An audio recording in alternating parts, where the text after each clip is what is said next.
12 बड़ी खबरों में आप सभी दर्शकों का स्वागत है और मैं हूं आपके साथ अखंड राय। और आप देख रहे हैं उत्तर प्रदेश का तेजी से बढ़ता हुआ digital platform IBC 24 Uttar Pradesh Uttarakhand. 12 बजे की 12 बड़ी खबरें बताते हैं, लेकिन उससे पहले कुछ महत्वपूर्ण खबरें आपको बता दें। आज 5वां महाकुंभ का जो स्नान चल रहा है, माघी पूर्णिमा का स्नान चल रहा है और इस माघी पूर्णिमा के स्नान पर करीब 1 करोड़ 30 लाख जो श्रद्धालु हैं, उन्होंने 10 बजे तक ही डुबकी लगा ली थी, आस्था की डुबकी लगा ली थी और जन सैलाब वहां पर उमड़ पड़ा है। ऐसे में आशंका जताई जा रही है कि करीब 2.5 से 3 करोड़ के करीब वहां पर जो श्रद्धालु हैं, वो वहां पर पहुंच करके आस्था की डुबकी लगाएंगे। वो तस्वीरें आपको प्रयागराज महाकुंभ के इस माघी पूर्णिमा के अवसर पर जो पवित्र स्नान कर रहे हैं लोग, वो जो श्रद्धालु कर रहे हैं, वो तस्वीरें आपको प्रयागराज महाकुंभ से दिखाते हैं।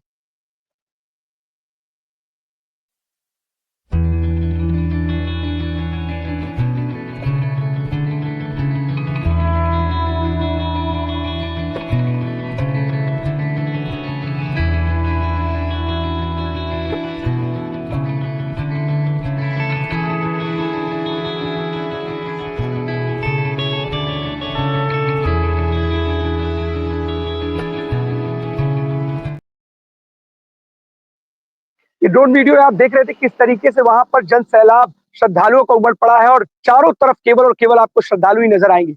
पूर्व क्रिकेटर कोच अनिल कुंबले भी वहां पर पहुंचे थे और उन्होंने भी वहां पर आस्था की डुबकी लगाई और बिना प्रोटोकॉल के यहाँ पहुंचे थे। इस तरीके के भी कई तस्वीरें देखने को मिली थी। कल वहां पर अंबानी फैमिली भी पहुंची थी और उन्होंने भी आस्था की डुबकी लगाई थी। आपको बता दें कि मौनी अमावस्या में हुई भगदड़ के बाद सीएम योगी ने खुद कमान संभाल ली और लगातार जिस तरीके से जितने भी अमृत स्नान है, जो मुख्य स्नान है, उस पर मुख्यमंत्री सीएम योगी आदित्यनाथ खुद 5KD स्थित जो वॉर रूम है, उसमें सुबह से ही मॉनिटरिंग कर रहे हैं। सुबह 4 बजे से ही वो पूरे के पूरे महाकुंभ क्षेत्र की मॉनिटरिंग कर रहे हैं। वो तस्वीरें आपको दिखाते हैं। सीएम योगी के साथ डीजीपी प्रशांत कुमार और प्रमुख सचिव गृह संजय प्रसाद जी मौजूद थे और वो तस्वीरें आपको दिखाते हैं किस तरीके से पूरे के पूरे महाकुंभ की मॉनिटरिंग, जिस तरीके से शाही स्नान जो चल रहे हैं, अमृत स्नान चल रहे हैं, उसमें सीएम योगी कितने सुबह से ही उठ करके सुबह 4 बजे से ही मॉनिटरिंग करते हुए नजर आए। वो तस्वीरें आपको दिखाते हैं।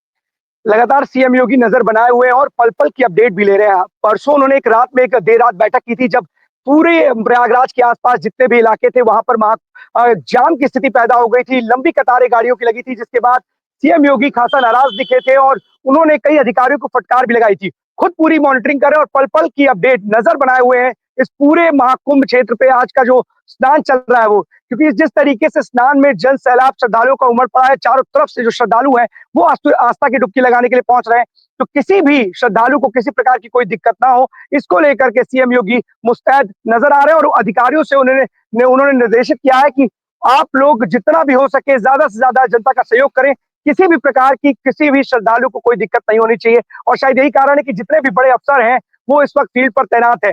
रात से ही अधिकारी लगातार महाकुंभ परिक्षेत्र में घूम रहे थे और तमाम चीजों की मॉनिटरिंग कर रहे थे। किसी भी तरह की कोई घटना ना घटी तो उसके लिए भी पूरी तरीके से मुस्तैद नजर आ रहे थे। और शायद यही कारण है कि बड़ी सरलता के साथ जो ये 5वां जो स्नान है वो आसानी से आगे बढ़ता हुआ नजर आ रहा है और जो श्रद्धालु है वो आस्था की डुबकी लगा रहे हैं। जिस तरीके से शाही स्नान में और तमाम जो चारों स्नान थे उसमें हेलीकॉप्टर से श्रद्धालुओं के ऊपर पुष्प वर्षा की गई थी, कुछ आज ऐसी ही तस्वीरें माघी पूर्णिमा के दिन भी आई हैं, जब श्रद्धालुओं के ऊपर हेलीकॉप्टर से पुष्प वर्षा की जा रही है। वो तस्वीरें आपको दिखाते हैं प्रयागराज महाकुंभ से, जहां पर श्रद्धालु जो है, जो आस्था की डुबकी लगा रहे हैं, उनके ऊपर हेलीकॉप्टर पुष्प वर्षा कर रहे हैं। वो तस्वीरें देखिए आप प्रयागराज महाकुंभ से।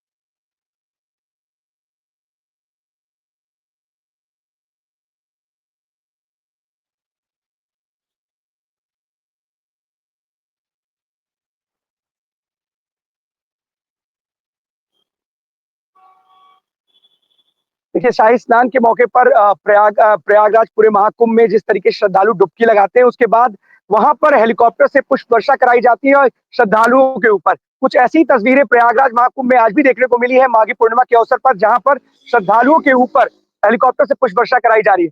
लगातार जितने भी शाही स्नान हुए थे उन सभी पर इस तरीके से हेलीकॉप्टर से पुष्प वर्षा कराई गई और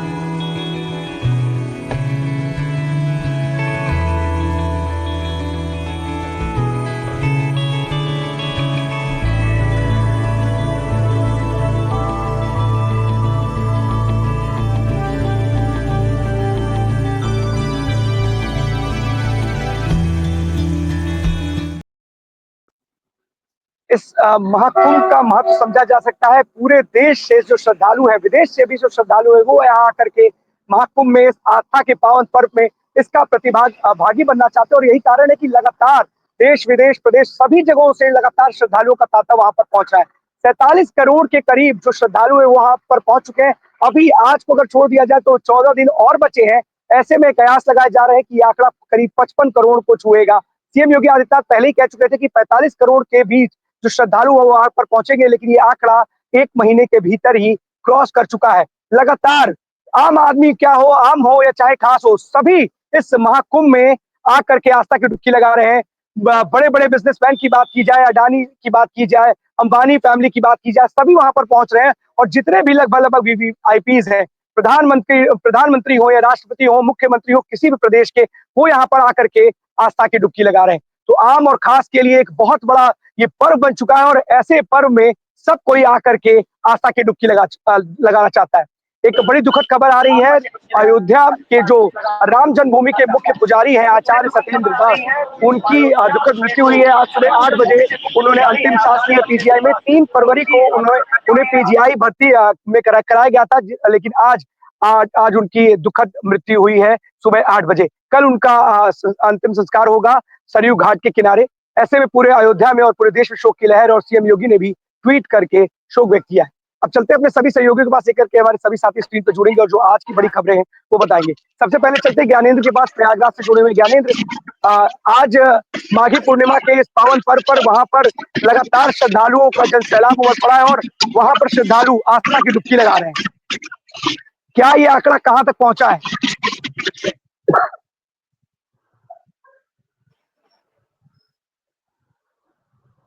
ज्ञानेंद्र से फिर से रिकनेक्ट होंगे, तब तक इंद्रवीर हमारे साथ जुड़े हुए रायबरेली से। इंद्रवीर, कौन सी बड़ी खबर है रायबरेली से आज की? देखिए सर, आज रायबरेली की सबसे बड़ी खबर यह है कि एक कांस्टेबल जो चमरी थाना सूरत के अंतर्गत आता है, चमरी चौकी है, वहाँ से सुबह सुबह जो है 3 बजे दिल जलाने वाली खबर सामने आई है। तभी तो नहीं, लेकिन जो है गश्त के दौरान एक दरोगा अपने कुछ सिपाही के साथ जो है वहीं से लौट रहे थे। और जब गश्त से लौटते हुए सिपाही ने जो है अपनी एक प्राइवेट व्हीकल थी उनकी, और वहाँ से लौटते हुए एक हादसा हुआ। हम चाहेंगे वो तस्वीर हमारे पास है, और वो तस्वीर अगर एक बार सेव हो जाए तो फिर मैं आपको विस्तार में जानता, क्योंकि ये पुलिस महकमे के लिए जिन जो चमन सिंह भदौरिया हैं, वो वहाँ के चौकी इंचार्ज थे, और इन्होंने उस जाबाजी से रैवली पुलिस को 2019 बैच के दरोगा 2019 बैच के ये जो है दरोगा रहे, और इन्होंने बड़ी जाबाजी से रैवली पुलिस के लिए और सेवा दी और रैवली में पोस्टेड रहे। और इसके साथ साथ ये किसी से भी, इसे कहते नहीं कि कभी कभी पुलिस और मीडिया की थोड़ी सी अनबन होती है या किसी भी और क्षेत्र में किसी की बुराई होती है, लेकिन ये ऐसे दरोगा रहे जो किसी भी विभाग से, किसी भी कर्मचारियों के हमेशा मतलब बड़ा क्लोज रहे, चाहे वो कप्तान हो, चाहे वो उनके अपने कोतवाल हो। कई कोतवालों के अंडर में इन्होंने काम किया और बड़े सराहनीय दरोगा रहे। और आज सुबह गश्त के दौरान जब ये लौट रहे थे तो इनकी कार एक जगह जो है अनियंत्रित हो गई और अनियंत्रित होकर घर में जिसमें मौके पर इनकी जो है दुर्घटना में इन्होंने शहादत को जो है दी।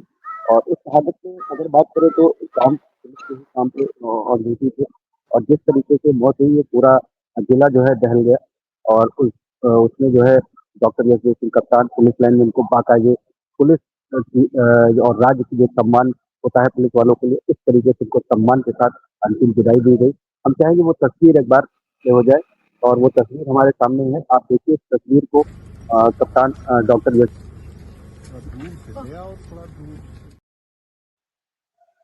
कप्तान डॉक्टर यशवीर सिंह शक्ति राय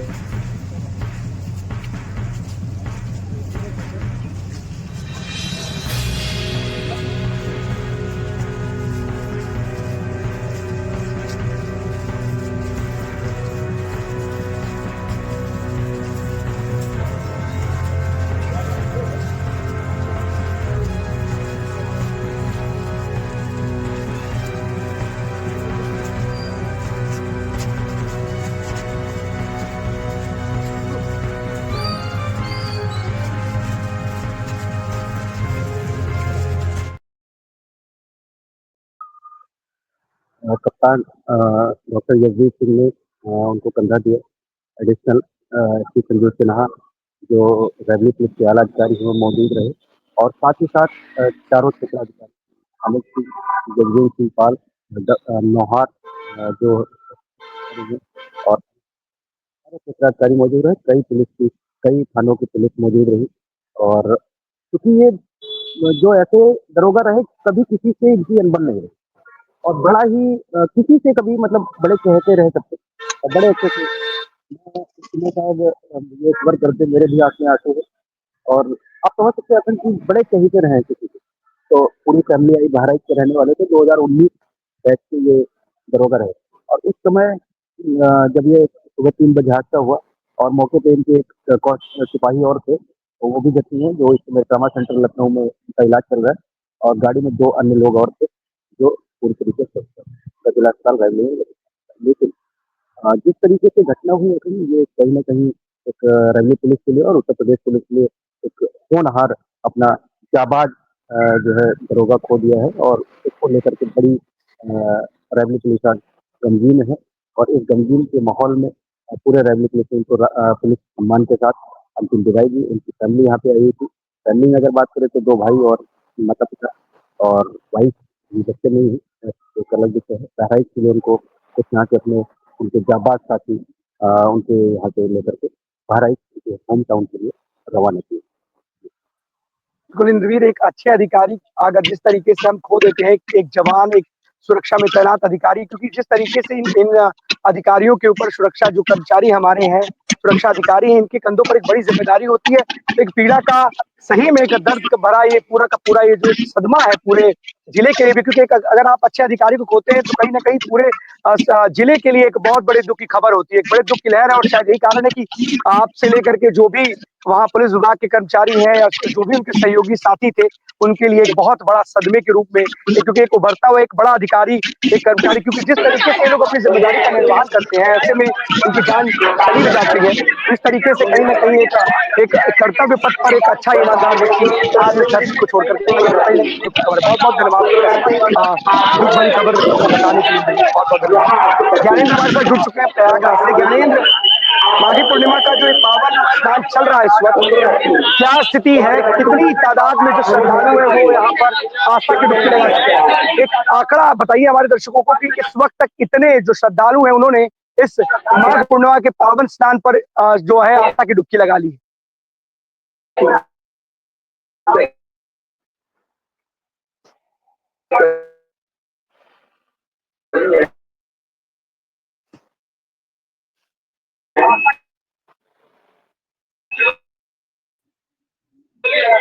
ज्ञानेंद्र, नेटवर्क में कुछ इश्यू है आपके।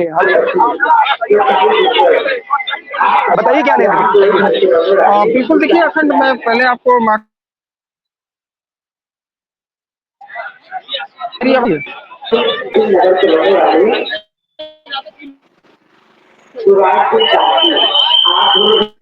ज्ञानेंद्र बताइए।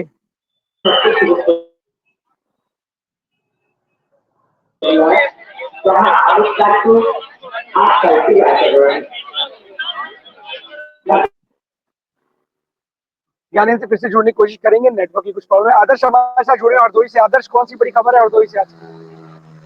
जी अगर जी मैं बिल्कुल आपको बताना चाहूंगा कि हरदोई जनपद के सांडी थाना क्षेत्र में 3 अष्टधातु की मूर्तियों को चोरी हो गई हैं, जिसमें कहीं न कहीं ग्रामीणों में आक्रोश पैदा हो गया है और उन 3 मूर्तियों को वापस लाने के लिए गर्रा नदी के पास में हाईवे को जाम लगा दिया गया है। उस जाम को खुलवाने के लिए कई थानों की पुलिस फोर्स लगाया गया है। वहीं सीओ भी मौके पर पहुंचे हैं और उस अष्टधातु की मूर्ति की कीमत कम लाखों में थी।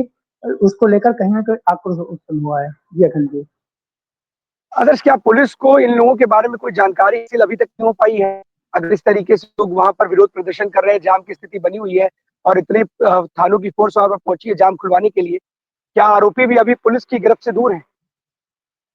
जी, बिल्कुल हम बता रहे हैं जी, आरोपी अभी पुलिस की गिरफ्त से दूर है और ना भी अभी मूर्तियों को भी पता नहीं चल पाया कि कहाँ पर वो मूर्ति गई है, कैसे क्या गायब हुई है, उसकी पूरी छानबीन की जा रही है। लेकिन अभी तक इसका कुछ भी पता नहीं चल पा रहा है। लेकिन ग्रामीणों को कहीं न कहीं शांत करवा दिया गया है कि आप लोग शांत हो जाइए, हम जल्दी से जल्दी मूर्ति को ढूँढने का प्रयास कर रहे हैं। आदर्श, क्या वहाँ पर कोई सीसीटीवी फुटेज था जिसमें इस तरीके की चोरी की वारदात को अंजाम देते हुए कुछ लोग दिखते हैं, नज़र आते हैं, या फिर बिना सीसीटीवी फुटेज के ही या इस तरीके की कोई उनके पास कोई क्लूज़ नहीं है पुलिस के पास? आखिरकार कैसे इन चोरों तक पुलिस पहुँचेगी? सर अगर ये बताएं, सीसीटीवी फुटेज तो नहीं है वहाँ पर, लेकिन वहाँ पर जांच की टीम जरूर पहुंच गई है। उस जांच की टीम को सर जगह से नमूना लिया जा रहा है। उस नमूने के आधार पर उन आरोपियों की तलाश की जा रही है। बिल्कुल आदर्श, बहुत जल्द अगर इन आरोपियों की तलाश पूरी कर ली जाएगी तो शायद जो लोग हैं, जो जी आक्रोशित लोग हैं, उनके मन का जो गुस्सा है वो शांत हो जी। जाएगा। तो अगर माल बरामद या जो तीन भगवान की मूर्तियाँ जो बरामद कर ली जाएगी। आदर्श, कुछ कहना चाह रहे, बताइए। तीन मूर्तियां थी, राम लक्ष्मण सीता की, जिनकी जिनकी जिनका वजन 20 किलो तीनों मूर्तियों का था। उन मूर्तियों को लेकर आक्रोश पैदा है अखंड जी, और उसी को लेकर पुलिस तलाश कर रही है आरोपियों को। बिल्कुल आदर्श, तलाश जो इनकी होनी चाहिए वो इतनी तेज होनी चाहिए कि आरोपी जल्द से जल्द पुलिस की गिरफ्त में हो, क्योंकि आक्रोश जो रहता है जनता का, वो गुस्सा साफ तौर पे देखा जा सकता है, क्योंकि अगर उनके आराध्य, उनके प्रभु की अगर मूर्तियां चोरी हो जाएंगी तो कहीं ना कहीं एक बड़ी घटना भी है। और अगर पुलिस पूरी घटना का पटाक्षेप जल्दी नहीं करेगी तो ये आक्रोश और भी बढ़ सकता है। ऐसे में पुलिस को जल्द से जल्द त्वरित कार्रवाई करते हुए उन आरोपियों को गिरफ्तार करने की आवश्यकता है। अखंड अखंड हो सके तो विजुअल भी प्ले करवा दीजिएगा एक बार। हाँ बिल्कुल आदर्श, शो प्ले हो जाएंगे विजुअल्स। जी जी।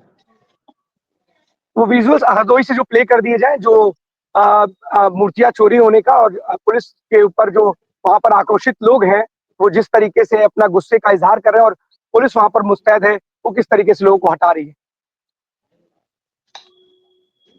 आदर्श, वो विजुअल अभी थोड़ी देर में प्ले हो जाएंगे, तब तक आप इस खबर बने रहिएगा। तब तक हम अवनीश के पास चलते हैं। अवनीश, कानपुर से कौन सी बड़ी जी जी खबर है? जी। अखंड देखिए, 2 खबरें हैं। एक तो माघी पूर्णिमा का उपलक्ष्य है, तो माघी पूर्णिमा के उपलक्ष्य में यहाँ पर जो है जिलाधिकारी जितेंद्र प्रताप सिंह ने जो है सरसैया घाट में गंगा नदी में स्नान किया है और वहाँ पर पूरी जो है तैयारियों को देखा भी है। तैयारी और जितने भी वहाँ पर लोग तैनात हैं, जो अधिकारी तैनात हैं, उनको दिशा निर्देश दिए हैं कि किसी भी तरीके की कोई भी यहाँ पर समस्या किसी को नहीं आनी चाहिए। वहीं जो दूसरी बड़ी खबर है वो ये है कि गंगा नदी में और पांडु नदी, 2 नदियाँ यहाँ से जो गुजरती हैं, उनमें लगभग 3.5 करोड़ जो लीटर जो पानी है वो डेली जो है यहाँ पर सीवरेज का पानी जाता है, जिसको लेकर के जो नगर निगम है या जल निगम है उसने ये तैयारी की है कि लगभग 20 जो नाले हैं, जो गंगा नदी में लगभग 8 नाले गंगा नदी में और जो अन्य नाले जो है पांडु नदी में जा रहे हैं, उनको रोकने का जो प्रयास है वो किया जाएगा। लगभग 200 करोड़ रुपए का एक एक खाका तैयार किया गया है, जिसके द्वारा इन सभी नालों को टैग किया जाएगा, जिसको लेकर के जो यहाँ पर जो नगर आयुक्त हैं सुधीर कुमार, उन्होंने साफ तौर पर बताया है कि जितने भी यहाँ पर नाले जो गंगा नदी में जा रहे हैं, उनको रोकने के लिए जितना भी व्यवस्था है, जल निगम ने एक खाका तैयार किया है। प्रशासन में उस खाके को भेजा जाएगा और लगभग 20 नाले, लगभग 28 नाले यहाँ पर जो बहते हैं, लगभग 8 नाले जो बंद हैं, 20 नाले जो अभी टैप नहीं किए गए हैं, उनको टैप करने की जो तैयारी है वो की जा रही है और 200 करोड़ का एक प्रस्ताव जो है तैयार करके शासन में भेजा गया है। खंड अवनीश, क्या प्रस्ताव ही भेजा जाएगा कि उसपे कुछ अमली जामा पहनाया जाएगा? अमली जामा पहनाने के लिए क्या ये करते, क्या इतने वर्षों से इस तरीके की समस्या आ रही है? लगातार इस पर काशा एनजीटी ने भी अपना विरोध दर्ज कराया था कि इस तरीके से गंगा नदी में नालों को न गिरा जाए, कि उसका वैकल्पिक व्यवस्था बनाई जाए। कब तक इसकी व्यवस्था हो पाएगी? प्रस्ताव बनाए जाते हैं, लेकिन ऐसे प्रस्ताव क्या किनारे रख दिए जाते हैं क्या? क्या लोगों को दिखता नहीं है, अधिकारियों को दिखता नहीं है? क्या प्रस्ताव बनते हैं, उन प्रस्तावों पर मुहर भी लग जाती है, कार्य भी हो जाता है, कुछ कार्य होते भी हैं, लेकिन उसपे अगर आप देखेंगे तो फिर चीजें बढ़ जाती हैं, फिर जैसी की तैसी स्थितियां पहुंच जाती हैं। तो अमली जामा कब पहनाया जाएगा? या प्रस्ताव पे प्रस्ताव बनाते रह जाएंगे और हमारी जो नदियां हैं वो इसी तरीके से दूषित होती चली जाएंगी? देखिए, बड़ी आबादी का शहर है, यहाँ पर चमड़ा उद्योग भी है, तो कहीं न कहीं ये जितने भी गंदा जो सीवरेज का पानी निकलता है, उसको इसी में निकालने की जो है प्रक्रिया कहीं न कहीं काफ़ी समय से चली आ रही है। फिलहाल कुछ समय से इसको रोकने का लगातार प्रयास किया जा रहा है। आपको बता दें, 1.5 करोड़ लीटर पानी प्रतिदिन गंगा में जा रहा है, जो सीवरेज का, और लगभग 2 करोड़ लीटर पानी जो है पांडु नदी में जा रहा है, तो जिससे कहीं न कहीं जो गंगा नदी है, जो एक पावन नदी मानी जाती है, माता का जो है रूप दिया जाता है, यहाँ पर लोग स्नान करने दूर-दूर से आते हैं। तो कहीं न कहीं एक छवि भी कहीं न कहीं गंगा की खराब होती है, लेकिन जो जिस तरीके से आप लगातार कह रहे हैं कि ये शुरुआत से कई समय से जो है प्रयास किया जा रहा है, कई समय से बातें की जा रही हैं कि यहाँ पर नालों को नहीं छोड़ा जाएगा, जिस पे कार्य भी किए गए, लेकिन पूरे तरीके से कार्य बिल्कुल नहीं होते हैं। नाले कुछ दिन के लिए बंद कर दिए जाते हैं, जिसके बाद में फिर से जो है उसको खोल दिया जाता है। कोई ऐसी वैकल्पिक व्यवस्था नहीं की गई है कि जो पावन नदी यहाँ से बह रही गंगा नदी जो प्रयागराज जाती है, उन पे पूरी तरीके से रोकने का कार्य किया जाए। फिलहाल जो नगर आयुक्त है उन्होंने साफ तौर पर कहा है कि जो खाका तैयार किया जा रहा है, इस बार पूरी तरीके से उस पे कार्य किया जाएगा और 200 करोड़ का जो एक प्रस्ताव रखा गया है, उसके माध्यम से जितने 20 नाले हैं उनको टैप कर दिया जाएगा और इस बार जो टैपिंग व्यवस्था होगी उनको दोबारा खोला नहीं जाएगा और वो पूरी तरीके से नदी में नहीं जाएंगे खंड। अवनीश बिल्कुल है और इस पर एक ऐसी कार्य योजना, एक ऐसा प्रस्ताव होना चाहिए कि जो अच्छे तरीके से प्रस्ताव पूरा का पूरा बनकर तैयार हो और जो हमारी पावन नदियां हैं, इस गंगा नदी का महत्व कितना है आप सभी जानते हैं, हम सभी जानते हैं कि इस गंगा नदी में लोग आस्था की डुबकी लगाने आते हैं।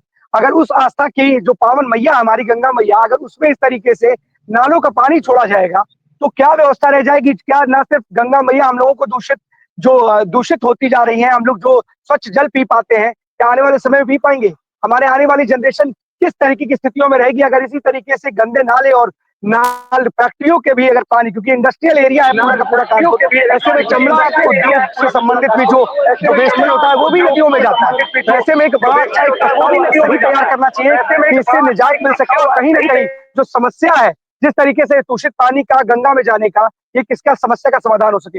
अवनीश, लेकिन सबसे बड़ी बात है, देखने वाली बात यही होती है कि अधिकारी ये प्रस्ताव लाते हैं और उस प्रस्ताव पर अमली जामा पहना भी दिया जाता है, लेकिन कितना सफल होता है ये भी देखने वाली बात होती है। अवनीश, बहुत बहुत धन्यवाद आपका इस तमाम जानकारी के लिए। अवनीश, ज्ञानेंद्र हमारे साथ प्रयागराज से जुड़े हुए। ज्ञानेंद्र, प्रयागराज में आज माघी पूर्णिमा के अवसर पर 1,30,00,000 जो एक डाटा आया था सुबह के वक्त, अभी के मौजूदा हालात क्या है? अब तक कितने करोड़ लोगों ने ये अमृत स्नान, जो 5वां महाकुंभ का जो स्नान है, वो किया है?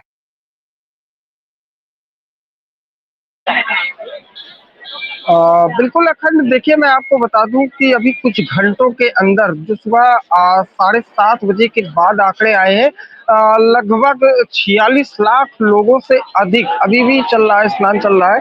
और सोचिए कि 46 लाख से अधिक लोगों ने अभी तक जो है स्नान कर लिया। सबसे बड़ी बात यह है कि प्रशासन, मैं आपको इससे पहले भी बता चुका हूँ और हमारी आपकी टेलीफोनिक भी बात हुई थी, देखिए 7 तारीख से, क्योंकि 5 तारीख तक वीआईपी प्रोटोकॉल्स बहुत ज्यादा थे और 5 तारीख को खुद देश के प्रधानमंत्री नरेंद्र मोदी आए थे, उन्होंने स्नान किया, 45 मिनट का उनका प्रोग्राम रहा, लेकिन श्रद्धालुओं को कोई भी परेशानी नहीं हुई।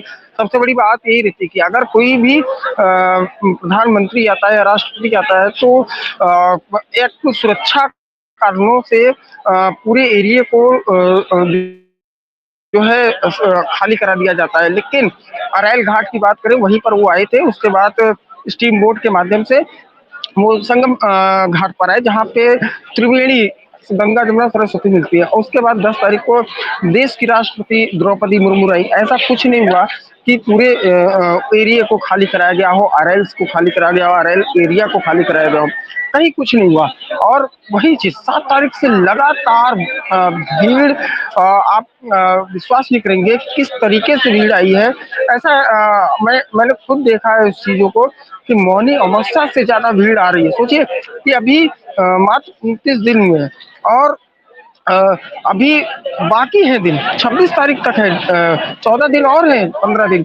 लोग अभी लगातार आ रहे हैं, लगातार आ रहे हैं। आज कल्पवासियों का आखिरी दिन है, वो गंगा में स्नान कर चुके हैं और गंगा मैया को प्रणाम करके आज वो अपने आवास को के लिए वापस जाएंगे। आज उनका टेंट उखाड़ना शुरू हो जाएगा।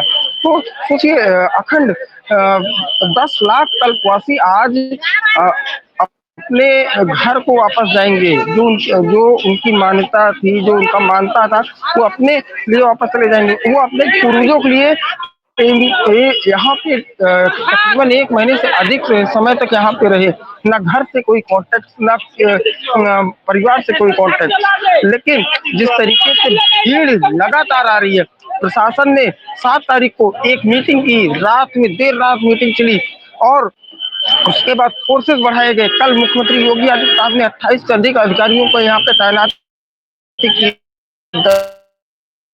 दरोगा, इंस्पेक्टर अधिकारियों के साथ डीएम, एसपी, जो आसपास के जिले पड़ते हैं, वहाँ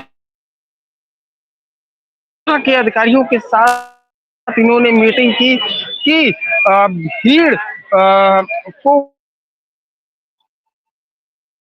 श्रद्धालुओं को कोई दिक्कत ना हो।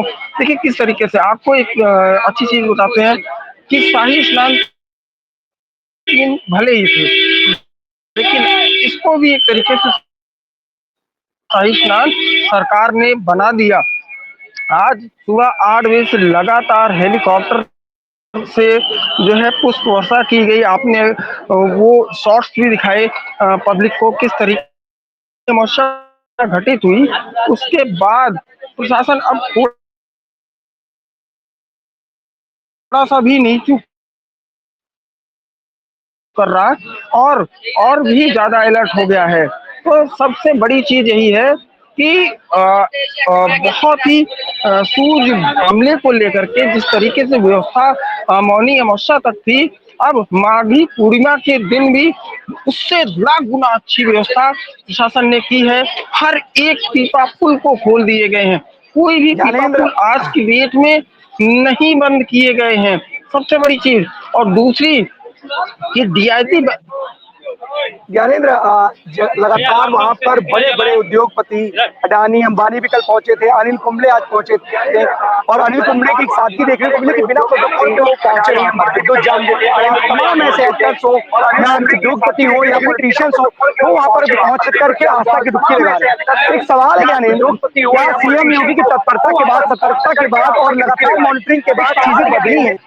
जिस तरीके से अधिकारियों के भरोसे मौनी अमावस्या छोड़ी गई थी, क्या उसकी वजह से क्या सीएम योगी को इस बात का एहसास हुआ? और लगातार मीटिंग के बाद एक बार, अभी जब इससे पहले जब सीएम योगी ने देर रात एक बैठक की थी, उस वक्त भी महाजाम की स्थिति देखने को मिली थी, लेकिन बैठक के तुरंत बाद हालात बदल गए और महाजाम जैसी स्थिति अब पूरी तरीके से कंट्रोल में है।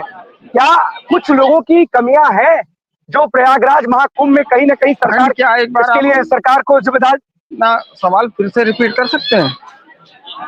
हाँ बिल्कुल ज्ञानेंद्र, आवाज आ रही है आपको मेरी?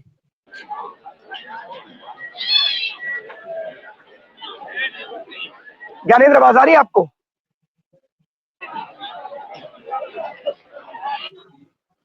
नेटवर्क का कुछ इशू है, ज्ञानेंद्र फिर से रिकनेक्ट होंगे। तब तक जितेंद्र हमारे साथ जुड़े हुए हैं बस्ती से। जितेंद्र, कौन सी बड़ी खबर है बस्ती से आज की?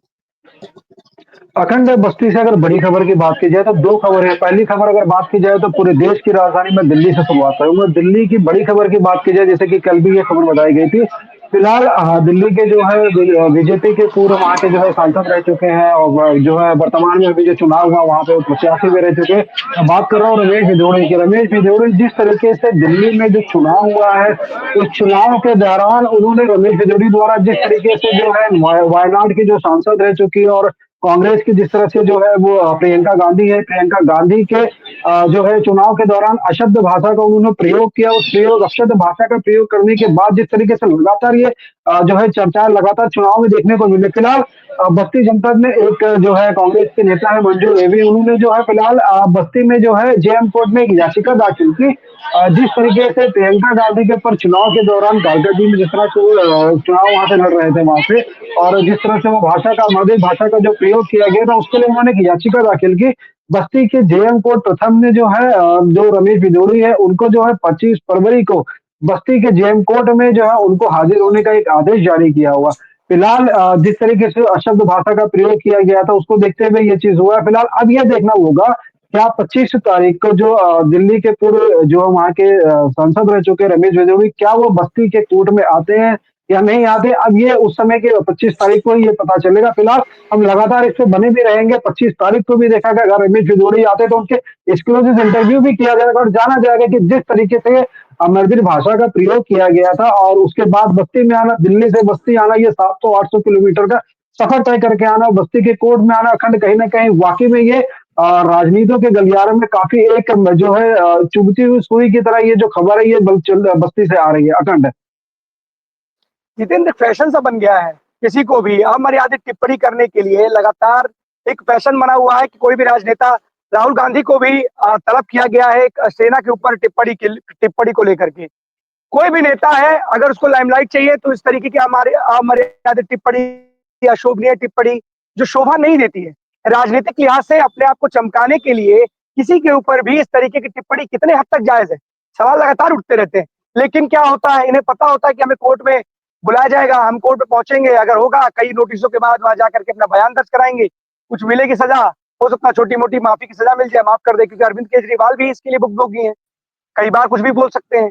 कई इस तरीके के बयान हम लोगों ने सुने हैं चुनाव के दरमियान, मौत के सौदागर, न जाने कौन कौन सी चीजें सुनाई देती हैं। अभी रणबीर इलाहाबादिया का एक कमेंट है, एक अमर्यादित टिप्पणी को लेकर के पूरे देश में हाहाकार मचा हुआ है।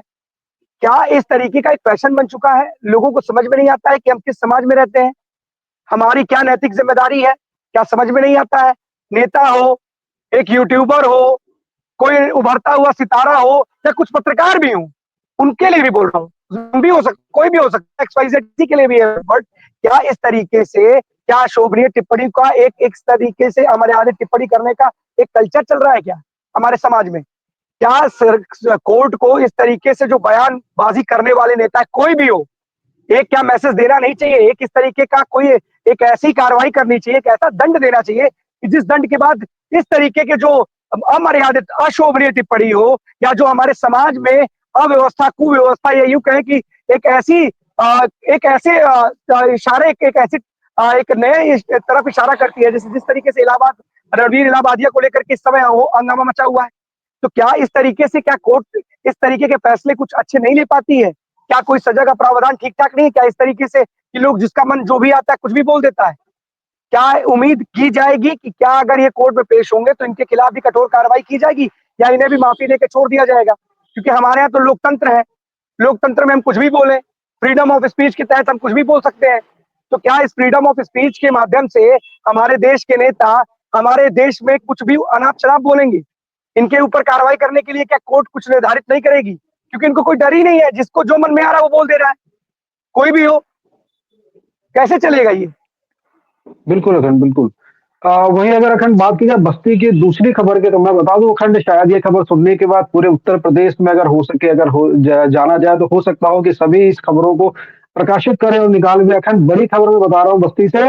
ये मेरी और मेरी टीम में हम लोगों ने प्रॉपर इस पे सर्वे किया है और एक रिपोर्ट के जरिए ये खबर में प्रकाशित कर रहा हूं। मैं बता रहा हूँ इस खबर को अखंड।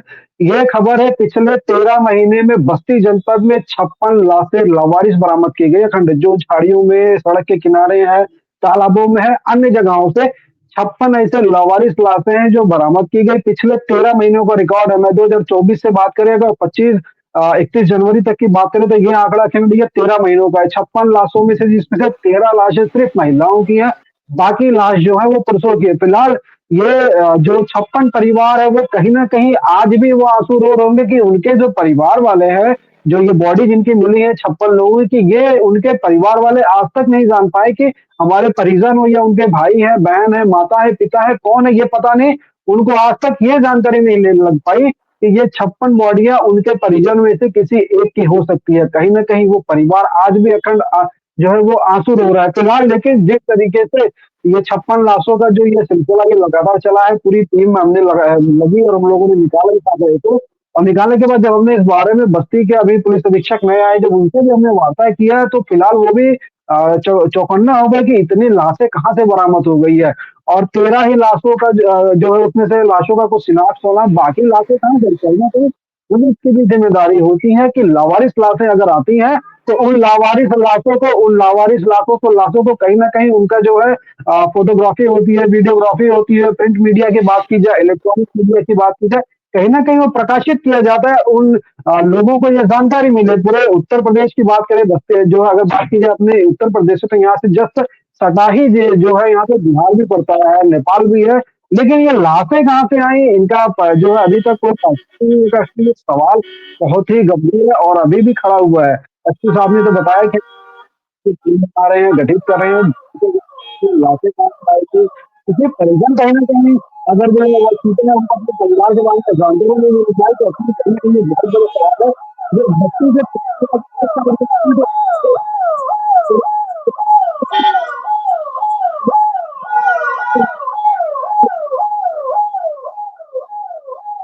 जितेंद्र, ये 56 लाशें क्या एक भूज पहेली बनी क्या बस पुलिस के लिए? पुलिस का काम है ना पहचान करना, शिनाख्त करवाना। अगर लोगों को वो ढूंढ ही नहीं पा रहे हैं कि 56 लाशें उनकी सीमा में आ कैसे गई। मान लेते हैं 56 लाशें आसपास के इलाकों से, सटे हुए इलाकों से आ गई, तो अबूझ पहेली बनी हुई है, पुलिस ढूंढ नहीं पाई। क्या वहां पर ये जो लाशें आई, जो 56 लाशें जिसमें से आप बता रहे 13 लाशों की शिनाख्त हो पाई है, तो क्या जो 43 है, क्या उनकी शिनाख्त नहीं हो पाई, या कुछ उनसे जुड़े हुए जो परिजन थे, क्या उन लोगों को भी इनसे जुड़ी हुई जो जानकारी है वो नहीं मिल पाई? पुलिस के पास कोई जवाब ही नहीं है इस पूरे मामले में। बिल्कुल असल देखिए, जिस तरीके से लाशें कहीं न कहीं पुलिस की ज़िम्मेदारी होती है, लाशों के मिलने के बाद उसका पंचनामा करना, फ़ोटोग्राफ़ी करना और उसकी जाँच-पड़ताल करना कहीं न कहीं अब ये भी एक अखंड ये सवाल है कि क्या वो लावारिस लाशें तो क्या वो हत्या करके फेंकी गई हैं यहाँ पे या वो लावारिस लाशें कहाँ से आई हैं, कौन-सी घटना हुई, कोई जानकारी नहीं है। लेकिन कहीं न कहीं ज़िम्मेदारी पुलिस विभाग को अपने सूत्र लगाना चाहिए या जो भी उनके तत्पर से होते हैं उस तरह से जो है अपने उसको एविडेंस कलेक्ट करना चाहिए। करने के बाद जिस तरीके से लाशें कहीं न कहीं परिजनों को इसकी जानकारी होनी चाहिए ना पुलिस ये साफ कह सकते हैं कि पुलिस ने कहीं न कहीं अपनी ज़िम्मेदारी से वो पीछे हटते हुए नज़र आए थे। कहीं न कहीं अगर वो शायद इसमें जो है तत्परता दिखाते या जो उनकी शिनाख्त करते या उनकी पहचान की जाती तो शायद ये 56 लाशों में से हो सकता हो ये आंकड़ा 56 की जगह पे ये 50 पे करके अटक जाता। कुछ ऐसी लाशें होती जिनका नहीं जानकारी लेकिन कहीं न कहीं पुलिस जो है हो सकता हो कि अपने क्योंकि एक चीज़ खास कर असल देखा जाता है कि जिस तरह से बॉडी को जो है लावारिस मिलने के बाद पोस्टमार्टम भी किया जाता है, संभाल के रखा जाता है। और पुलिस की ज़िम्मेदारी होती है कि अपने जनपद से ना सही दूसरे जनपद में जो है वहाँ पे फ़ोटोग्राफ जो पता लगाना चाहिए कि ये बॉडी किसकी है। पुलिस कहीं न कहीं अपनी ज़िम्मेदारी से पीछे हटती हुई नज़र आई है और पीछे ना हटती तो शायद इन बॉडियों का पता जो है अब तक लग चुका होता अखंड। बिल्कुल जितेंद्र, एक अबूझ पहेली, और जितना जल्दी हो सके इस अबूझ पहेली का कहीं न कहीं लोगों को पता करना चाहिए। पुलिस के लिए कितनी बड़ी चुनौती भी है, क्योंकि 56 लाशें अगर 13 महीने में आई हैं और 13 की ही शिनाख्त हो पाई है, तो एक बड़े सवाल है पुलिस के ऊपर कि आखिरकार ये 43 लाशें आई कहाँ से? और अगर बस्ती जनपद में इस तरीके से जंजाड़ में इस तरीके से लाशें मिली हैं, तो कहीं न कहीं चुनौती है। क्या लोग हत्या करके शव फेंक के चले जा रहे हैं बस्ती में? बात तो यही होगा। अगर कोई ना कोई तो होगा, इन लाशों का कोई तो अपना होगा जो इनको ढूंढ रहा होगा। तो कोई ऐसी एक टेक्निक जरूर निकालनी चाहिए, कुछ ऐसा जरूर व्यवस्था करनी चाहिए कि अगर ये दूसरे प्रदेशों के भी लोग हों, या अगर नहीं बस्ती के ही हों या उत्तर प्रदेश के ना हो, किसी और प्रदेश के भी लोग हैं, तो लोग अपनों की कम से कम जो तलाश में लगे रहते हैं, तमाम ऐसी खबरें आती है कि लोग अपनों को ढूंढ रहे होते हैं, तो शायद उनमें से भी कुछ हो सकते हैं। तो इस तरीके से कहीं ना कहीं संपर्क करना चाहिए दूसरे प्रदेशों में भी, और पता लगाना चाहिए कि आखिरकार जो ये 56 लाशें थी उनमें से जो 13 की जो पहचान शिनाख्त नहीं हो पाई है वो किनकी है। जितेंद्र, एक बार अधिकारियों से जरूर पूछिएगा और सवाल जरूर इनसे पूछिएगा कि आखिरकार ये अबूझ पहेली कब इसको सुलझा पाएंगे बस्ती के पुलिस के आला अधिकारी। बहुत बहुत धन्यवाद आपका इस तमाम जानकारी के लिए। बात की है लेकिन पुलिस अधीक्षक का साफ कहना है कि अभी वो इस पे बीसीआरबी से जो उसका डेटा कलेक्ट करेंगे नहीं, उसके बाद बिल्कुल जितेंद्र, इसीलिए मैंने कहा कि एक बार फिर से बात कीजिएगा कि आखिरकार कोई रणनीति बनाए, एक ऐसी रणनीति बनाए जिससे इस अबूझ पहेली का कुछ ना कुछ सुलझाया जा सके। अगर अगर आपके पास इतने सारे, क्योंकि देखिए आप ये नहीं कह सकते, पल्ला नहीं झाड़ सकते ना कि हम कैसे पता करें, या कहें अरे ये तो मुझे जानकारी नहीं है, या तो मैं अभी नया नया आया हूँ, नवागत एसपी हूँ, भाई मैं पूर्व वाले लोगों की जानकारियों को मैं इस पे काम कर रहा हूँ। ठीक है, आप नए नए आए हैं, 13 महीनों की डिटेल है, 13 महीने में इतना आसान नहीं होता, लेकिन कोई ना कोई एक रणनीति बनाइए, एक रोड मैप बनाइए, प्लान तैयार कीजिए कि जिससे अगर जो 43 लाशें थे ये भी किसी न किसी अपनों की होगी ना, वो लोग भी तो हो सकता है तलाश रहे हो, अगर शिनाख्त नहीं हो पाई है तो कोई ना कोई रोड मैप जरूर तैयार करना चाहिए। लेकिन इस पे जरूर बात कीजिए कि आखिरकार आपकी प्लानिंग क्या क्या रोड मैप है, कैसे आप इन लोगों की शिनाख्त करवा पाएंगे। अगर कोई अपने परिजनों से, भाई क्योंकि अब तो वो इस दुनिया में रहा नहीं, तो कैसे वो खुद जाकर बताएगा? तो ये तो आपका कर्तव्य है कि कम से कम आखिरी समय में भी उनके परिवार वालों को ये बताया सके कि भाई इस तरीके की दुर्घटना में या इस तरीके से यहाँ पे शव प्राप्त हुआ था। तो कहीं ना कहीं इसके लिए रोड मैप जरूर बनाना चाहिए अधिकारियों को। पल्ला झाड़ने से काम नहीं चलेगा। अबूझ पहेली जरूर है, लेकिन सुलझाना, कोई भी पहेली तब तक अबूझ होती है जब तक उसका हल नहीं होता। तो हल अगर आप निकालेंगे तो हमें लगता है कि मिल जाएगा। बहुत बहुत धन्यवाद आपका इस तमाम जानकारी के लिए। एसपी सिंह हमारे साथ जुड़े हुए हैं सुल्तानपुर से। एसपी सिंह, कौन सी बड़ी खबर है सुल्तानपुर से आज की? सुल्तानपुर में आज पुलिस प्रशासन और डीएम साहब का औचक निरीक्षण जगह जगह किया जा रहा है। मॉनिटरिंग इनके तरफ से कुंभ मेला या अयोध्या धाम के लिए जो जा रहे हैं उनको मॉनिटरिंग के हिसाब से, और 13 सेक्टर मजिस्ट्रेट बनाए गए हैं और जोनल मजिस्ट्रेट 12-13 वो भी बनाए गए हैं। बाकी पुलिस प्रशासन भी, एसपी साहब भी जगह जगह जाके इसकी मॉनिटरिंग बराबर कर रहे हैं। ये एक सोचने का विषय है कि इतना लंबा जाम होने की वजह से तभी काफ़ी मॉनिटरिंग हो रही है, जिससे यात्रियों को काफ़ी श्रद्धालुओं को अच्छा मौका मौजूदा दिया जा हालात रहा क्या है। है? वहीं स्पेशली खाद्य अगर सुरक्षा सुल्तानपुर में अगर बात की जाए, तो जाम की मौजूदा स्थिति क्या है? जाम खुल गया है या जाम धीरे-धीरे गाड़ी आगे जाम बढ़ अभी रही है? धीरे-धीरे बढ़ रही, पूर्णतया जाम नहीं खुला है कि क्योंकि बनारस की तरफ भी गाड़ियाँ जा रही हैं। उधर लखनऊ से बनारस भी जाती हैं, अयोध्या को मिलती हैं और इधर से प्रयागराज संगम को भी जाती हैं, तो चारों तरफ से गाड़ियाँ, इधर शहर की भी गाड़ियाँ जो जाती हैं, चारों तरफ से गाड़ी इकट्ठा हो जाती है। इसलिए जाम की समस्या तो काफ़ी शासन की तरफ से काफ़ी मदद मिल पा रही है। वहीं जो है राष्ट्रीय गौरक्षा वाहिनी के राष्ट्रीय पदाधिकारी जो है सर्वेश कुमार सिंह, उनकी टीम और गोमती मंडल की टीम, राष्ट्रीय स्वयंसेवक संघ, ये काफ़ी जो है हिंदू संगठन जो है रोड पर आए हैं, पुलिस की मदद कर रहे हैं। इससे काफ़ी सहूलियत सुल्तानपुर के लिए अभी देखने को मिल पा रही है। वहीं खाद्य सुरक्षा विभाग जो है होटलों में औचक छापा डाल करके कि जो इनको सामग्री दी जा रही है, ठहरने का स्थान दिया जा रहा है, वो उचित रेट में है कि नहीं, जो सामान इनको खिलाया-पिलाया जा रहा है, वो सामान, क्योंकि पिछले दिनों शिकायत एक आई थी कि सामान जो है उचित रेट से ज़्यादा का दिया जा रहा है, जिनमें 4-5 होटलों को जो है उनका निरस्तीकरण किया गया और उनके ऊपर एफआईआर भी हुई। क्योंकि ऐसी समस्या इसमें सुल्तानपुर में नहीं है। अब देखना ये है कि सुचारू रूप से तो बहुत बढ़िया चल रहा है। शाम तक की क्या स्थिति है वो भी 9 बजे 9 रिपोर्टर पे अपडेट दिया जाएगा। लेकिन काफ़ी संख्या में चलचलाव जो है अयोध्या की तरफ, बनारस की तरफ और प्रयागराज का तो शाही स्नान है आज, तो उधर के लिए तो काफ़ी लंबी कतारें लगी हैं, लेकिन जाम उस तरह नहीं है, धीरे-धीरे गाड़ियाँ बढ़ रही हैं। रात में तो काफ़ी बिल्कुल, सहूलियत थी, लेकिन प्रशासन की दिन में अभी प्रशासन की थोड़ा जो है मुस्तैदी अगर थोड़ी और पहले होती तो शायद इस जाम से जो महाजाम था एक कुछ घंटों के लिए, कुछ 10 से 12 घंटों के लिए शायद इस तरीके की स्थितियाँ पैदा ना होती, अगर प्रशासन पूरी तरीके से मुस्तैद होता। लेकिन सीएम योगी ने जिस तरीके से एक बैठक बुलाई, उस बैठक के बाद जो जितने भी प्रशासनिक अधिकारी थे, बड़े अधिकारी थे, वो सड़कों पर नजर आए। शायद यही कारण है कि जो जाम लगा हुआ था, भले ही गाड़ियों की रफ्तार पे धीमी हो, लेकिन ये जाम की स्थिति नहीं है, धीरे-धीरे ही सही है, लेकिन गाड़ी आगे बढ़ रही है। बहुत-बहुत धन्यवाद आपका इस तमाम जानकारी के लिए। अनिल हमारे साथ संभल से और जुड़े हुए हैं। अनिल, कौन सी बड़ी खबर है संभल से आज की? मैं संभल की बात करें तो हिंसा को लेकर शासन जो है एक्शन मोड में है। तो जब हिंसा हुई थी 24 नंबर प्रशासन ने जितनी भी टेलीकॉम कंपनियां हैं उसका डाटा कलेक्ट किया है और डाटा के जरिए ये देखा जा रहा है कि हिंसा से पहले ऐसे कौन कौन से लोग थे जो बाहर से जिनकी एंट्री संभल में हुई और उसके हिंसा के बाद वो संभल पे चले गए, उन तक कॉन्टेक्ट करे जा रहे हैं और पता लगाया जा रहा है कि किस कारणों की या किस वजह से वो संभल में आए थे। और वहीं उसको लेकर पुलिस घर घर भी संभल कर संभाल सकती है और कुछ ऐसे लोगों को भी देख रही है जो एकदम से अमीर हुए हैं, जिनके पास कोई इतना खासा इनकम सोर्स नहीं है, कोई इतना अच्छा बिजनेस नहीं है, लेकिन वो एकदम से अमीर हो गए। तो पुलिस हर पहलू से हिंसा को लेकर जांच कर रही है। जी अखंड। अनिल, बड़ा वाजिब सवाल आपने उठाया है और जिस तरीके से पुलिस हर एंगल पे तलाशने में जुटी है, क्योंकि विदेशी कनेक्शन, पाकिस्तान का कनेक्शन, तमाम ऐसे कनेक्शन इस घटना में देखने को मिले थे। अब जिस तरीके से पुलिस जांच कर रही है कि कौन-कौन से लोग यहाँ पर आए और कौन-कौन से लोग तुरंत चले गए या कौन-कौन से लोग बहुत जल्द अमीर बने हैं। तो ऐसा उन्होंने कौन-सा अद्भुत कार्य किया कि उनके पास अचानक से इतना धन-दौलत आ गया। क्या तमाम एंगल में एक बात ये निकल करके आती है कि लोगों को फंडिंग बाहर से की जा रही है, इस घटना को बहुत बड़ी घटना में तब्दील करने की कोशिश की जा रही थी संभल को। ये पुलिस के पास इस तरीके का कोई इनपुट है?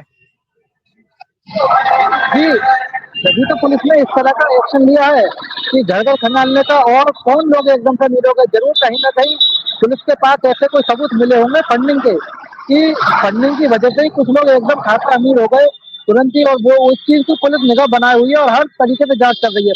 और अगर सुरक्षा की दृष्टि से माने तो जिन इलाकों में पत्थरबाजी हुई थी और जो शाही जामा मस्जिद के आसपास के एरिए हैं, चाहे फिर वो जो अपने सपा सांसद हैं जियाउर रहमान बर्क, उनके क्षेत्र को लेकर, या हिंदुपुरा खेड़ा जैसे जहाँ पर मुस्लिम बाहुल्य क्षेत्र, जहाँ पर पत्थरबाजी की गई थी, पुलिस पर गोलियां चलाई गई थी, उन क्षेत्रों में पुलिस प्रशासन द्वारा चौकियों का निर्माण कराया जा रहा है। जी अखंड। बिल्कुल अनिल, चौकियों का निर्माण कराया जा रहा है और अगर चौकी का निर्माण हो जाएगा तो जिस तरीके से पत्थरबाजों को मनोबल मिलता है और वो इस तरीके से उग्र भीड़ के रूप में आगे आते हैं और आगे आकर पत्थरबाजी करते हैं, तो कहीं ना कहीं एक दंगा, बहुत बड़ा दंगे की साजिश की बू भी आई थी और यूपी पुलिस और तमाम जो एजेंसियां हैं वो इसी एंगल में जांच कर रही है और इसी को लेकर के हर एक कड़ी से कड़ी जोड़ करके चल रही है। और यही कारण है कि जो यूपी पुलिस है और जो एजेंसियां हैं तमाम ऐसे लोगों पर शक की निगाह से बनी हुई है जो अचानक से अमीर हुए हैं या फिर कुछ लोगों की एंट्री होती है और वो जिला छोड़ करके बाहर चले जाते हैं। बहुत बहुत धन्यवाद आपका इस तमाम जानकारी के लिए अनिल। अपडेट जरूर अपनी नजर बनाए रखिएगा, अपडेट जरूर दीजिएगा। बहुत बहुत धन्यवाद आपका। अभिषेक हमारे साथ जुड़े हुए हैं। अभिषेक, वाराणसी से कौन सी बड़ी खबर है आज की? झारखंड सभी दर्शकों को हर हर महादेव। जिस तरीके से आप देख रहे होंगे हमारे पीछे गाड़ियों का तांता दिख रहा है, ये वाराणसी जनपद का है।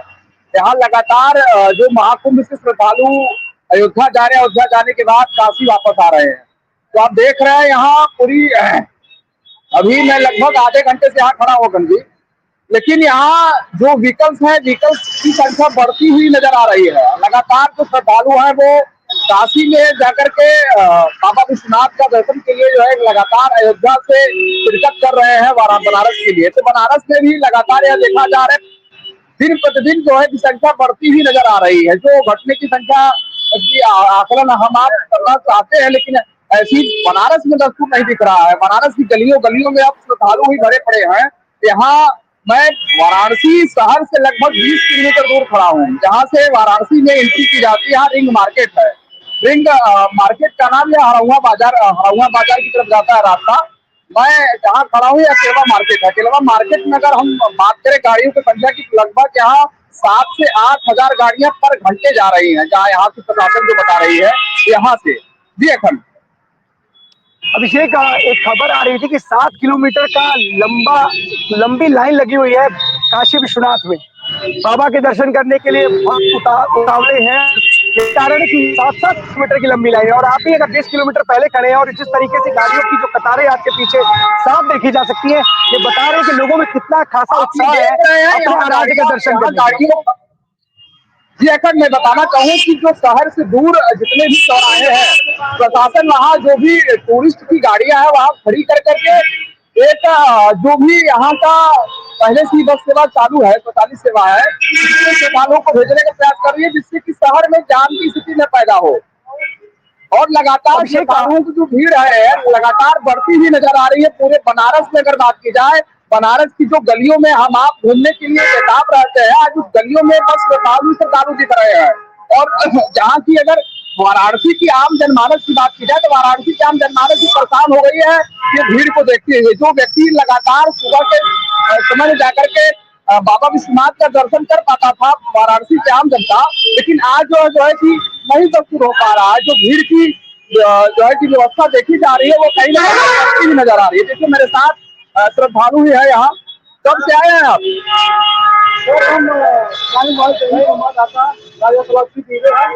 हम यहीं के रहने वाले। देखिए ये वाराणसी जनपद से ही है, पत्रकार हैं ये जो लगातार भीड़ में बढ़ोतरी देखी जा रही है, इसकी क्या कहेंगे आप? काफी भीड़ है और देखने जाइए तो लापरवाही के मामलाएं हैं। जैसे कि क्या लापरवाही देखने को मिल रही है? लापरवाही यही है कि जबरदस्त भीड़ है, गाँव में धनराशि में घुस रहे हैं, कहीं रोका जा रहा है, कहीं उनकी गाड़ियां रोकी जा रही है। तो छोटे मोटे अभिषेक एक सवाल है। देखिए हम लोगों को भी सवाल है और एक सुझाव की भी आवश्यकता है। अगर हम किसी के ऊपर कोई सवाल खड़े करते हैं तो हमें सुझाव भी जरूर देने चाहिए। अगर इनसे पूछे कि क्या होना चाहिए था, अगर नहीं रोक पा रहा है लोगों को तो किस तरीके से रोक सकता था? क्या सुझाव है आपके पास, किस तरीके से मैनेज करता है इतनी बड़ी तादाद में श्रद्धालु वहां पहुंच रहे हैं? सुझाव देना चाहते हैं सरकार को या प्रशासन को? क्या सुझाव देना चाहते हैं, किस तरीके से कार्य करे जिससे कि श्रद्धालुओं में जो समस्या है वो न होने पाए? अब इसमें प्रशासन क्या करे? प्रशासन खुद परेशान है, प्रशासन खुद दिन रात लगी हुई है, हम लोग देख रहे हैं और कंधे से कंधे मिला के चल रहे हैं, देख रहे हैं। अब एक तरफ से कहा जाए तो प्रशासन की कोई लापरवाही नहीं। हमारी प्रशासन जो कर रही है तो बहुत अच्छी कर रही है। हम प्रशासन को लापरवाही किसकी है? अगर प्रशासन अच्छा करे तो लापरवाह कौन है? लापरवाही कौन कर रहा है? लापरवाह पे सवाल कैसे उठ रहा है? अभी लापरवाह तो कोई सरकार को कह रहा है, कोई किसी को कह रहा है। अब कहने को हम कुछ कह नहीं सकते, लेकिन हाँ जब प्रशासन अच्छा कार्य कर रहा है तो लापरवाह कैसे हुआ? लापरवाह कौन है? कोई तो कुछ भी कह सकता है। जी लगातार अगर अखंड हम बात करें लापरवाही की बात तो लगातार करती कहने के लिए आसान है, लेकिन अगर हम बात आकर के धरातल पर देखें तो वही वो भी इंसान ही है, प्रशासन के लोग भी। और जिस तरीके से श्रद्धालु एक जो है कि निश्चित समय से हट करके दूसरे समय पे आकर के इतनी बड़ी संख्या में आ जाएंगे, इससे वाराणसी एक जो है कि अगर देखा जाए तो पहले से वीवीआईपी क्षेत्र रहा हुआ रहता है।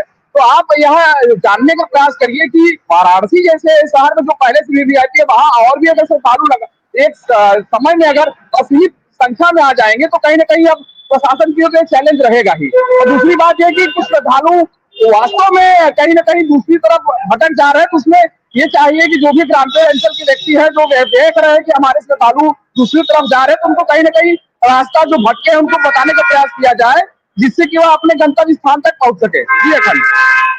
बिल्कुल अभिषेक, देखिए बहुत आसान होता है किसी के ऊपर आरोप लगाना, लेकिन इतनी बड़ी तादाद में जब लोग कहीं पहुंचते हैं, एकत्रित होते हैं, तो किसी के भी हाथ पांव फूल जाएंगे। मैनेजमेंट में सभी लोग लगे, और जैसा कि के बगल में जो व्यक्ति जिनसे पूछा गया लापरवाही किसकी है, तो लापरवाही की बात कर रहे हैं, लेकिन प्रशासन अपना पूरा काम करे तो लापरवाही है किसकी? आरोप लगाना बहुत आसान काम है।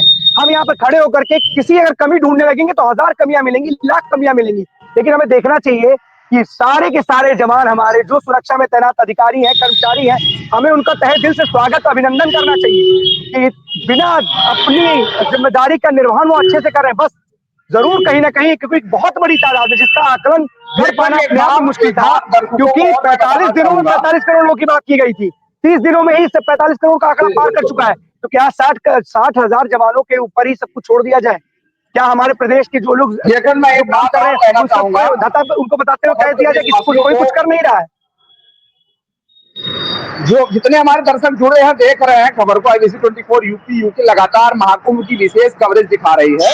तो मैं वाराणसी में जब मैं पहुंचा तो लगातार जो गाड़ियों का तांता देखने को मिला, इससे कहीं ना कहीं अब यह देखने को मिल रहा है कि जिस तरीके से महाकुंभ में लोग स्नान करने के लिए जा रहे हैं, उसके बाद वही दर्शनार्थी ज्यादातर अयोध्या जा रहे हैं, अयोध्या के बाद काशी में आकर के डुबकी लगाने का प्रयास कर रहे हैं। बाबा विश्वनाथ के जो है कि मत्था टेकने के बाद वह जो है इसमें लगातार श्रद्धालुओं में बढ़ोतरी की संख्या देखी जा रही है प्रतिदिन। लगातार अगर देखा जाए तो वाराणसी के बाबा विश्वनाथ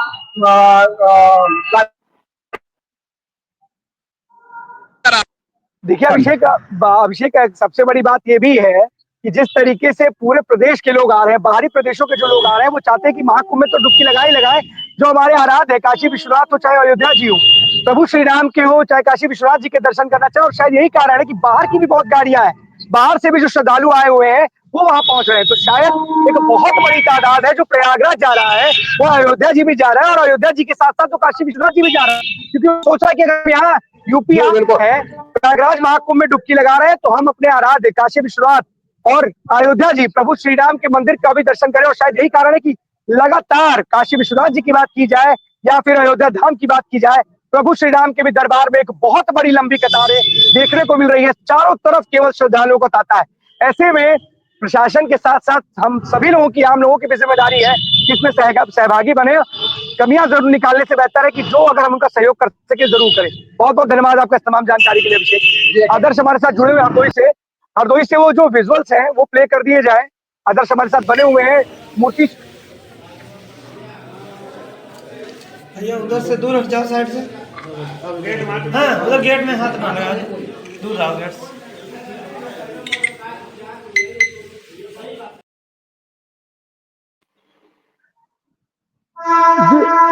बताइए आदर्श।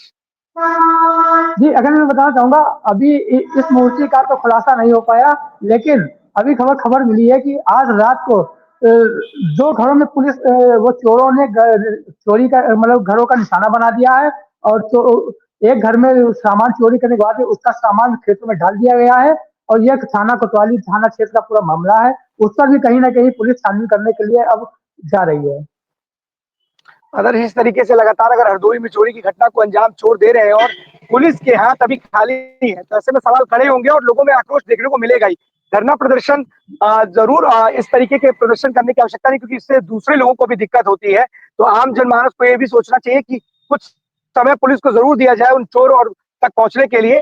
लेकिन पुलिस की भी जिम्मेदारी बनती है कि जिन्होंने भी इन मूर्तियों को या चोरी की घटना को अंजाम दिया है, वो जरूर पुलिस के जो हाथ हैं उनके गिरबान तक पहुंच सके। बहुत बहुत धन्यवाद आदर्श। कुछ कहना चाह रहे हैं आदर्श, बताइए। जी जी। जबकि अगर मैं बताना चाहता, पुलिस कप्तान जो सिंघम के रूप में हरदोई जनपद में काम कर रहे हैं और बहुत जल्दी वो खुलासे भी कर देते हैं, लेकिन ये जहां पुलिस इतनी सक्रिय, उसके सक्रिय होने के बावजूद भी चोर अपनी चोरी करने से हरकत से बाज नहीं आ रहे हैं और पुलिस भी कहीं ना कहीं पर उन दिक्कतों का सामना करना पड़ जाता है। बिल्कुल सिंघम के रूप में जरूर है, लेकिन सिंह जैसी दहाड़ भी होनी चाहिए कि उस दहाड़ का असर ऐसा देखने को मिले कि जो चोर उचक्के हैं, बदमाश हैं, वो दहाड़ से ही भाग जाए। अगर इस तरीके से सिंघम के रूप में प्रचलित है और मेहनत भी कर रहे हैं, किसी भी अधिकारी को वो अपनी मेहनत करता है, हर चीज के लिए उसको दोष नहीं ठहराना चाहिए, क्योंकि हर जगह मुस्तैद नहीं होता। लेकिन जिस तरीके से इस तरीके की चोरी की घटना अंजाम दिया इन चोरों ने, अगर पुलिस इनके गिरबान तक पहुंच जाती, इनको गिरफ्तार कर लेती, पहुंच जाती और चोरी की जो मूर्तियां वो बरामद कर लेती, तो कहीं ना कहीं जो सिंघम है हरदोई के, उनकी भी काबिल तारीफ और तारीफ की जाएगी। लेकिन सिंघम की दहाड़ सिंह की तरह होनी चाहिए कि अगर दहाड़ के बाद किसी भी चोर उचक्के बदमाश की ऐसी इतना हिम्मत तो ना हैसियत हो सके कि वो इस तरह की घटना को अंजाम दे सके।